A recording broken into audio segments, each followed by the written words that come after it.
네, 성경 봉독해 드리겠습니다. 누가복음 1장 39절에서 46절까지 성경 봉독해 드리겠습니다.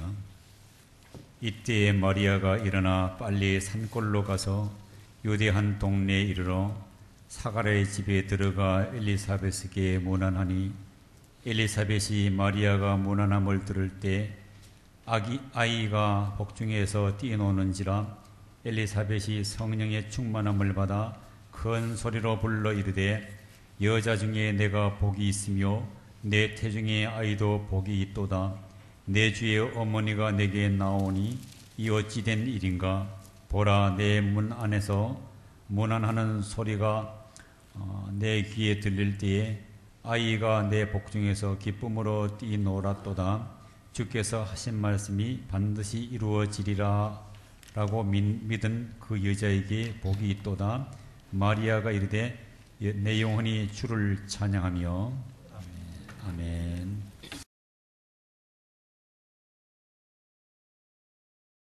할렐루야. 우리 옆에 있는 분들하고 인사하겠습니다. 주님이 주시는 사랑으로 사랑합니다.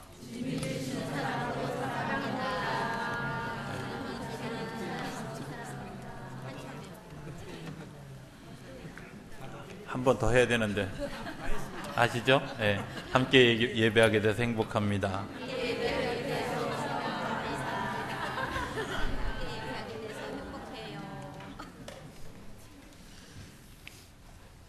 (4층은) 잘 안 하는 것 같아요. 4층만 따로 한번 할까요? 네. 우리가 혼자 있는 것과 함께 하는 것과 차이가 있죠. 그렇죠? 혼자 할 수 있는 것이 있고 함께 할 수 있는 것이 있는데, 성경이 얘기하는 혼자 하는 것에 대해서 또 함께 하는 것에 대해서 우리가 역으로 가고 있다 하는 생각을 하게 될 때가 많아요. 예를 들면 성경은 기도할 때 홀로 기도하도록, 또 선하고 아름다운 일을 할 때 함께 하도록 그렇게 이야기하는데, 세상 사람들은 죄를 지을 때는 혼자 하고, 그 다음에 다른 사람들을 막 이렇게 괴롭게 할 때는 더불어서 하는 일들을 우리가 종종 본다는 생각을 하게 됩니다. 함께함에 있어서 정말 중요한 것이 무엇일까 하는 것을 묵상하면서 신뢰가 굉장히 중요하다. 그렇죠? 신뢰할 수 있기 때문에 함께 할 수 있죠. 저 사람을 믿지 못하면 사실은 함께 할 수 없는 부분들이 우리에게 있음을 알게 됩니다.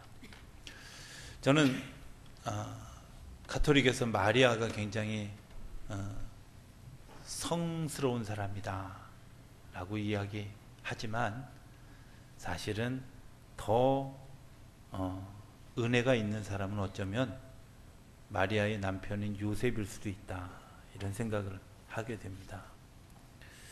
그걸 믿을 수 있다. 마리아가 임신한 사실이 나하고 관계없이 되어졌고, 그것이 성령의 역사로 되어졌다고 하는 사실을 믿고, 아직 결혼하지 않았었는데 결혼하기로 작정하고 결혼해서 살아갈 수 있었던 것, 증명된 거 아니잖아요. 그렇죠?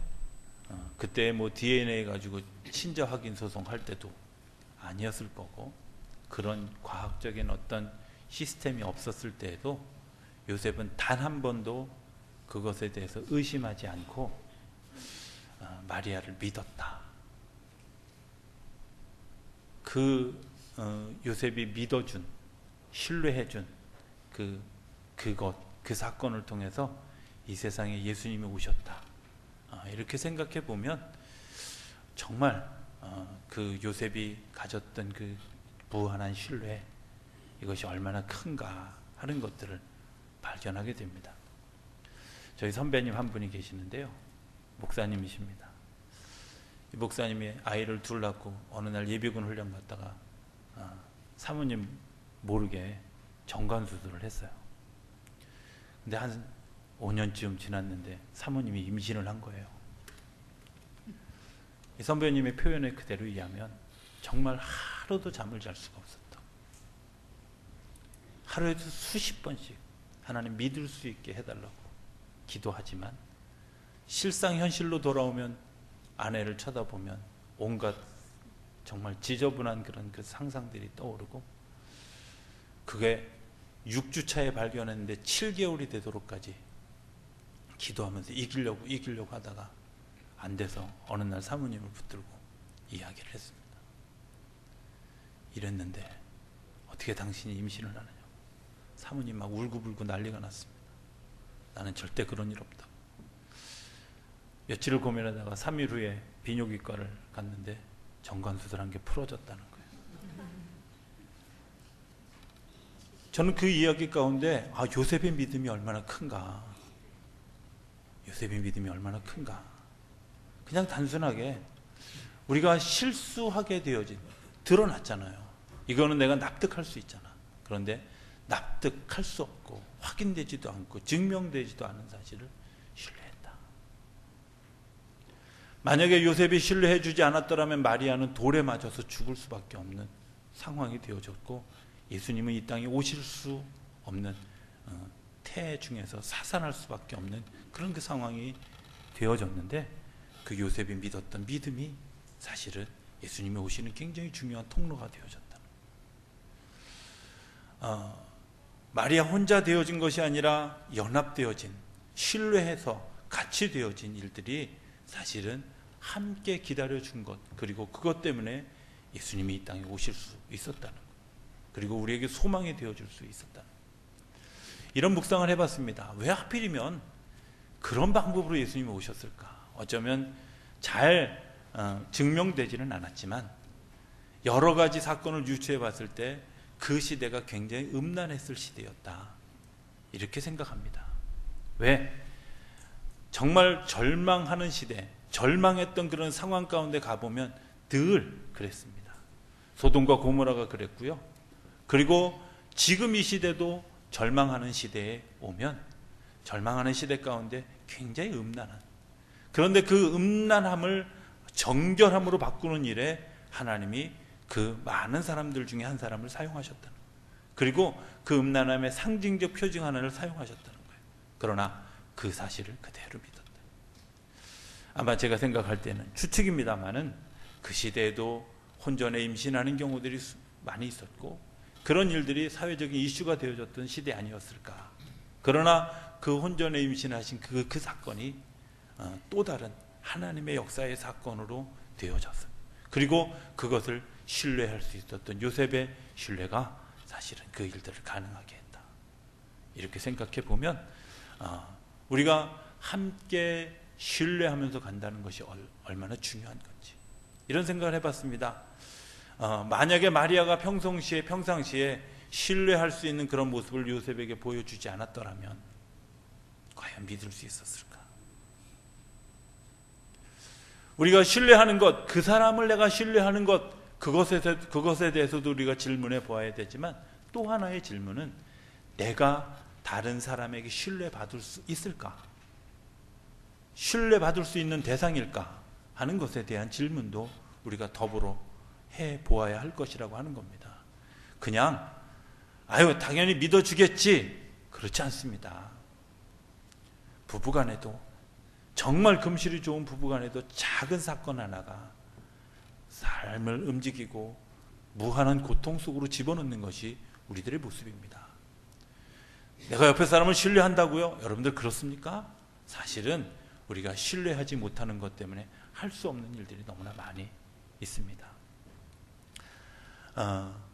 돈의 심리학이라고 하는 그런 것에 보면 이런 이야기들을, 만몬을 다스려야 되는 8가지 이론을 이야기합니다. 그 중에 4가지는 제가 첨부한 겁니다. 읽어드리겠습니다. 만몬을 다스리는 8가지 방법. 첫째, 돈에 대한 성경의 증언을 듣는 것이다. 돈에 대해서 성경이 어떻게 이야기하는지 들어야 된다. 두 번째, 돈에 대하여 심리학적, 사회학적 관점에서 고찰해 보는 것이다. 돈이라고 하는 것이 심리적으로, 사회적으로 어떤 영향을 미치는가, 이런 거 봐야 된다. 3번, 기술적인 측면으로 돈 관리를 잘 해야 된다. 뭐 맞죠? 4번, 우리가 행하는 투쟁과 같은 입장을 취하고 우리의 생활 양식의 변화를 지지해 줄 하나의 지원 공동체를 규합하는 것이다. 쉽게 설명해서 표현하면, 내가 돈을 사용하고 하는 일들에 대해서 절제할 수 있도록 누군가가 나를 격려해주고 지원해주고 해주는 공동체가 필요하다는 거예요. 우리가 돈을 쓸 때 자기 개인적으로 쓰려고 하는 경향이 있잖아요. 그런데 그것을 같이, 공동체가 같이 가야 됩니다. 그 다음에 좀 더 발전해서 돈 문제에 대해서 직접적이고 구체적으로 기도해야 된다. 또 왕자로부터 끌어내리는 것이다. 돈과 물질에 대해 대행해서 사람 편에 서는 일이다. 또 하나, 돈에 근거해서 사람에게 호의를 베푸는 태도를 근절하는 것이다. 이런 것들입니다. 여기에 가장 중요한 핵심이 뭐냐? 함께하는 것. 내가 돈에 대해서 정직해지고 돈에 대해서 함께하는. 사실은요, 빚진 사람들의 특징이 뭔지 아십니까? 자기가 얼마 빚진지를 모릅니다. 또 하나는 그 빚에 대해서 이야기하지 않습니다. 돈도 마찬가지입니다. 내가 돈을 얼마 가지고 있는지 여러분들 부부간에도 잘 공개하십니까? 사실은 잘 모릅니다. 어쩌면 그 돈이라고 하는 물질이 사람과 사람 사이를 나눠놓습니다. 신뢰를 깨트립니다. 그 신뢰를 깨트려서 개인주의적 성향으로 나갈 수밖에 없도록 우리를 만들어갑니다. 말이 그렇습니다. 말 한마디가 사실은 신뢰하게 할 수도 있지만 말 한마디가 신뢰를 깨트려버리기도 합니다. 우리가 작은 이야기 하나, 작은 행동 하나, 작은 마음가짐 하나가 사람을 신뢰하기도 하고 사람을 또 신뢰할 수 없도록 이끌어가기도 한다고 하는 겁니다. 오늘 우리들의 삶 가운데 어떤 모습을 가졌을까 하는 것, 어쩌면 성탄절에 오실 예수 그리스도를 기다리면서 내가 그 예수님이 오시는 통로가 되어졌던 요셉과 마리아처럼 내가 그런 통로가 되어질까 하는 것 한번 물어봐야 될 거라고 여겨집니다. 정말 신뢰하고 있는가? 신뢰받을 만한 삶을 살아가고 있는가? 주님은 우리에게 그 신뢰의 근거를 뭐라고 얘기하냐면, 내가 너를 신뢰한다고. 믿을 수 없는 존재입니다. 그런데 주님이 우리를 신뢰하고 우리에게 맡기시는 겁니다. 일을 맡기시고 생각을 맡기시고 삶을 맡기시고 맡기시는 겁니다. 저는 종종 목회하는 저에게 하나님이 그 목회를 맡기셨다고 하는 것에 대해서 굉장한 두려움을 가지게 됩니다. 과연 할 수 있을까? 할 수 없는 능력, 그럼에도 불구하고 하나님이 나에게 맡겨주시고 지원해 주시는 그것 때문에 내가 오늘도 단에 설 수 있다고 하는 것이 얼마나 감사한 일인지 사실 생각해 보면 우리가 그런 두려움이 늘 있지 않습니까? 그럼에도 불구하고 하나님이 우리를 향해서 끊임없이 신뢰해 주신다고 하는 그것 때문에 오늘 우리가 생명의 자리에 갈 수 있다고 하는 겁니다. 이렇게 생각합니다. 우리가 정말 신뢰받을 수 있고 신뢰해 주는 그 주님 때문에 오늘 내가 한 삶을 걸어간다. 그렇다면 그 신뢰받을 그때에 내가 무엇을 해야 될까 하는 것을 생각해 보게 됩니다. 그것이 기도하는 거죠. 그죠? 주님께서 우리에게 끊임없이 주님의 신뢰를 경험할 수 있게 하는 것은 내가 기도하는 자리에 가는 거고 예배하는 자리에 가는 겁니다. 그리고 내가 기도하는 것들을 통해서 신뢰받을 수 있는 사람을 만들어가는 거예요. 어쩌면 대강절은 기도의 주간입니다. 왜? 하나님을 구하는 것은 사실은 육적으로 내가 기다린다고 하는 그 기다림과 더불어서 내가 기도해야 되는 그런 우리의 마음이 준비되어져야 한다고 하는 사실입니다. 지난주에도 얘기했지만 시므온이라는 사람, 안나라고 하는 사람, 그 사람들이 주님을 기다렸던 그 기도의 시간이 있었기 때문에 하나님의 역사가 있었다고. 하나님의 역사가 있어야 되는데 꼭 기도가 필요하느냐고. 그렇습니다. 왜냐하면 기도하지 않았다면 하나님이 주신 걸 믿지 못하기 때문에 그렇습니다. 내가 기도했는데 하나님이 주셨다고 하는 것을 응답으로 받아들여질 수 있지만 기도하지 않았는데 주어진 것은 그저 내가 그냥 얻어진 것이라고, 세상이 얘기하는 것처럼 행운이라고, 럭키하다고 이렇게 표현하지 하나님 응답했다고 얘기하지 않습니다.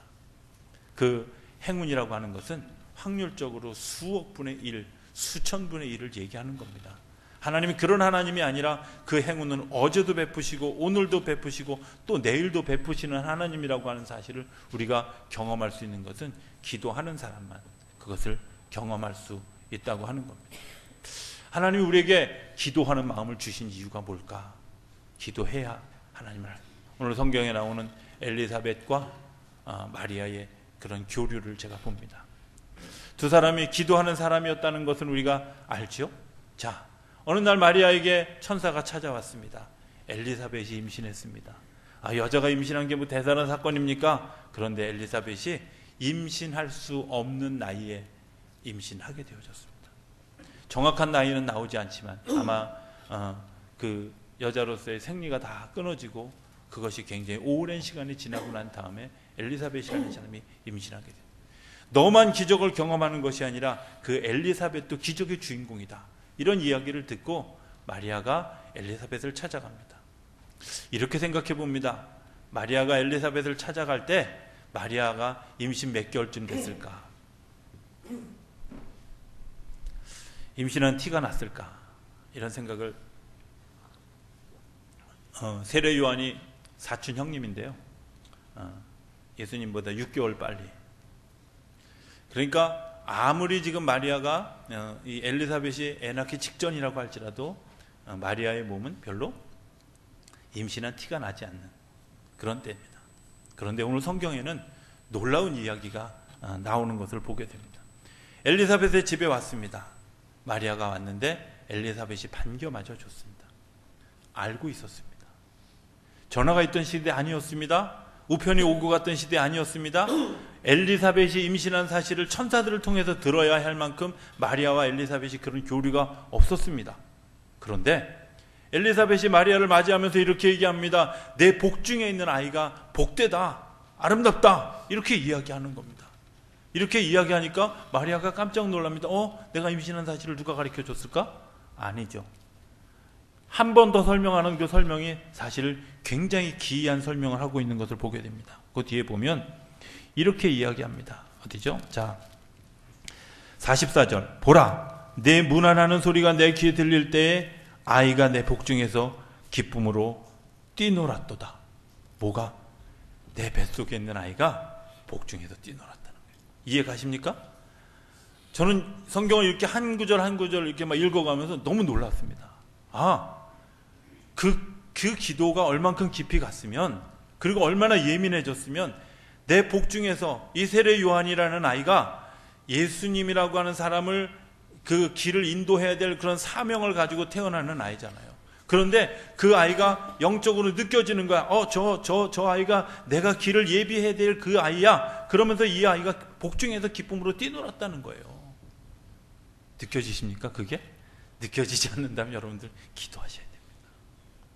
하나님의 역사는 그런 역사들로 우리 삶을 채워갑니다. 정말 생각할 수 없는, 정말 상상할 수 없는 그런 신비한 방법들로 우리를 채워가는데 전혀 거기에 대해서 관심하지 않습니다. 왜? 기도하지 않기 때문에요.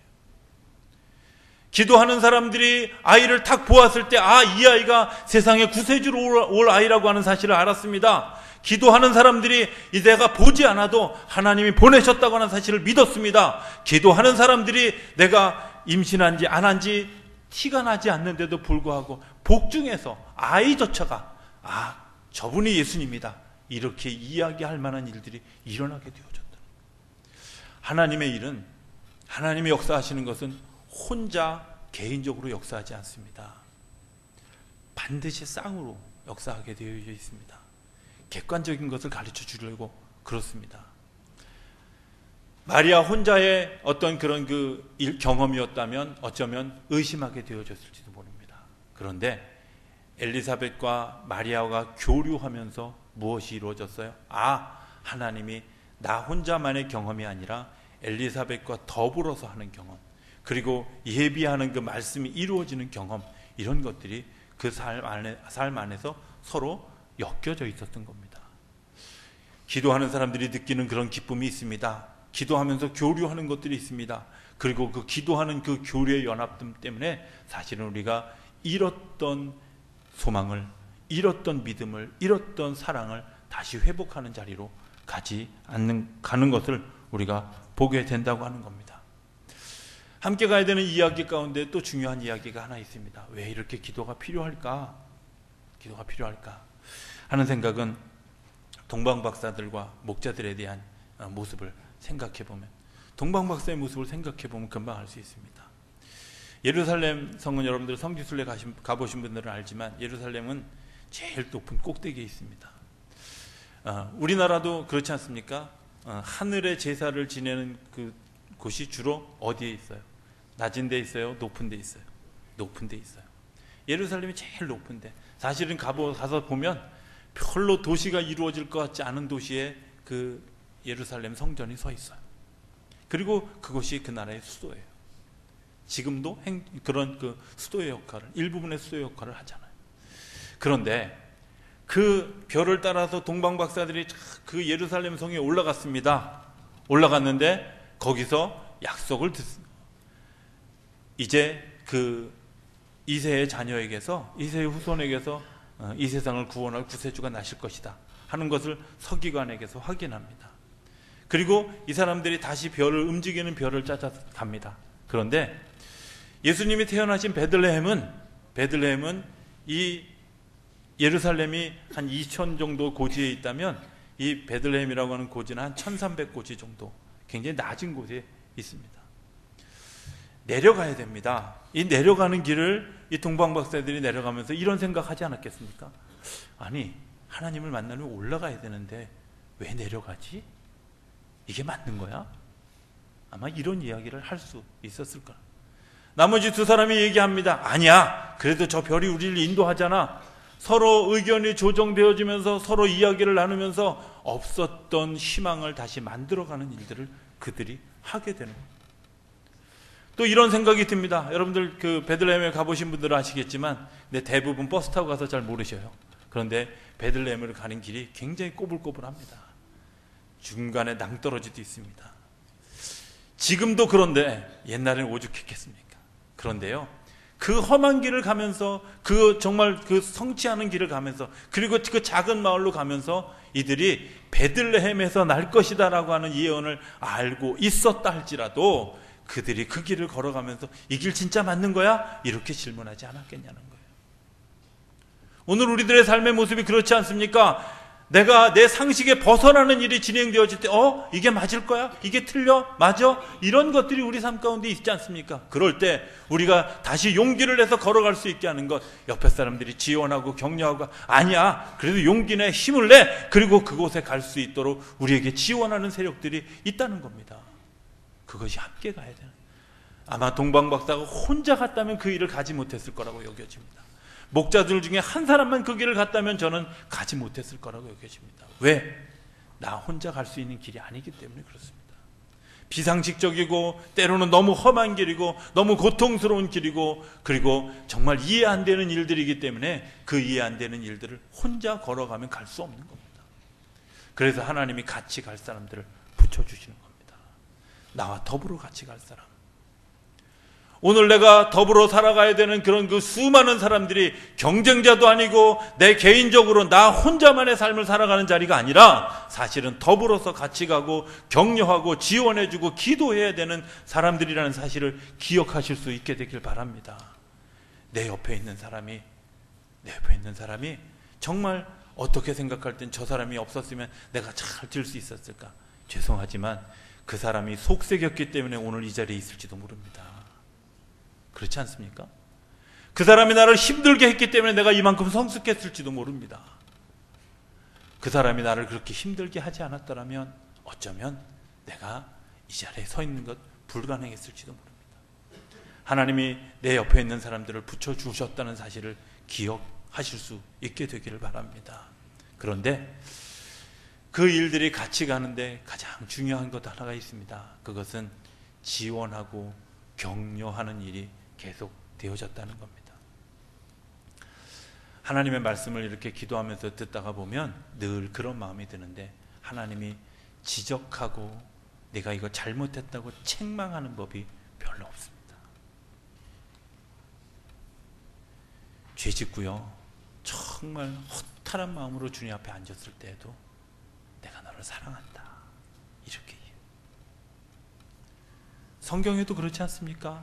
탕자가 돌아왔을 때 어디 갔다 왔어?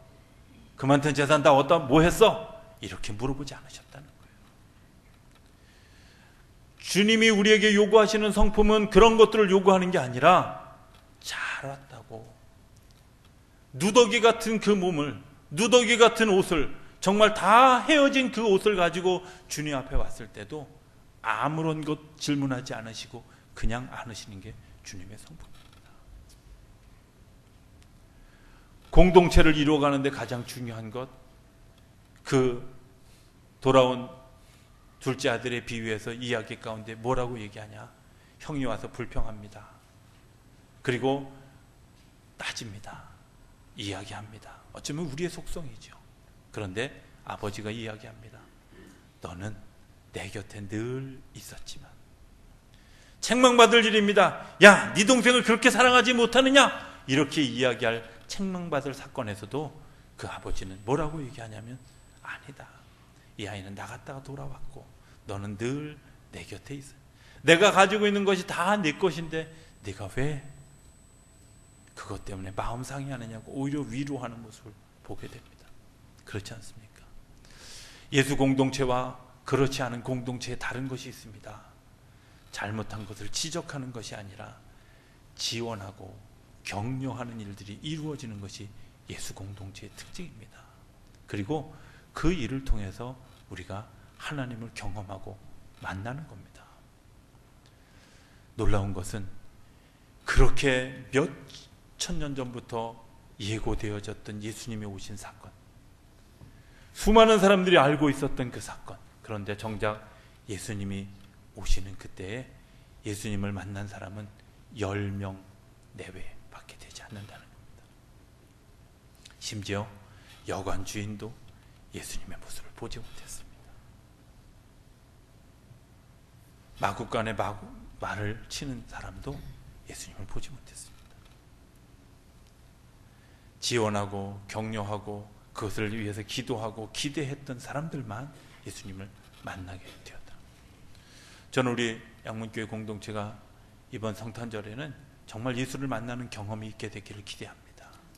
그렇게 하려면 함께 가셔야 됩니다. 지적하고 잘못했다 책망하는 것이 아니라 지원하고 격려하고 내가 기도로 돕겠다고, 네가 여기서 무너지면 안 된다고 힘을 내라고, 용기를 내라고, 그리고 내가 신뢰할 수 있는 사람이 되어져 가야 된다고 하는 사실입니다. 주님이 여러분들을 신뢰하십니다. 그래서 여러분들에게 귀한 것들을 주셨습니다. 이제 여러분들이 주님께 그 신뢰를 보여드려야 될 때입니다. 어떻게 보여드릴 수 있느냐고요? 이웃 사람이 나를 신뢰할 수 있게 살아가면 됩니다. 내가 하는 말 신뢰할 수 있고, 내가 움직이는 것 신뢰할 수 있고, 내 삶이 신뢰할 수 있는 것, 그것 때문에 함께 갈 수 있는 겁니다. 함께 가는 일에 쓰임받기 위해서 우리의 신뢰를 회복하고 우리의 기도를 회복하고, 아멘 할 때까지 계속 하려고 합니다. 예. 한 주에 한 번씩은 꼭 있는데도 그렇게 다시 우리의 신뢰를 회복하고, 예. 우리의 신뢰를 회복합니다. 예. 우리의 기도를 회복하고, 그리고 우리가 함께 가는 것을 회복하는 이번 성탄절이 되는 것 때문에 하나님을 만나는 역사가 저와 여러분의 삶 가운데 나타나고, 그 평강이 우리 삶 안에 회복되어지고, 그리고 하나님을 찬송하는 일들이 우리 안에 넘쳐나게 되기를 주 이름으로 축원합니다. 기도하겠습니다. 저희들을 사랑하신 아버지 하나님, 저희들이 하나님을 바라본다 하면서도 사실은 함께 가야 함을 잃어버리고 나 혼자 가려고 하는 어리석은 가운데 서 있음을 주님 앞에 고백합니다. 주님이 나를 신뢰해 주셨음에도 불구하고 나는 신뢰받지 못할 모습으로 살아가는 우리의 삶을 불쌍히 여겨 주시옵소서. 하나님, 그리고 신뢰하는 자리로 걸어갈 수 있도록 저희들을 인도하여 주옵소서. 하나님, 주님이 저희들에게 약속해 주시고 기대하게 하시는데도 불구하고 기도하지 못했던 우리들의 연약함을 불쌍히 여겨 주시기를 원합니다. 하나님, 저희들의 무너진 무릎을 다시 일으켜 세워 주님 앞에 기도할 수 있도록 이끌어 주옵소서. 하나님, 함께 갈 소망을 잃어버렸던 저희들의 모습을 주님 불쌍히 여겨 주옵소서. 그래서 소망 없는 세상에서 소망을 향해 달려가고, 믿음 없는 세상에서 믿음을 만들어가고, 사랑 없는 세상에서 사랑의 싹을 발견하고 그 안에서 기쁨을 누리는 우리 양문교회 공동체 모두가 되어줄 수 있도록 축복하여 주시옵소서. 그래서 이번 성탄절에 정말 나에게 찾아오신 그 예수 그리스도, 나의 구원자이시고 생명의 근원이신 그분을 깊이 만나는 경험이 우리 안에 일어나게 하여 주시옵시고, 그 기쁨을 주체할 수 없는 그런 그 기쁨과 평안과 능력이 우리 안에 넘쳐나는 이번 성탄절기가 되어줄 수 있도록 축복하여 주옵소서. 감사하며 예수님의 이름으로 기도드립니다. 아멘.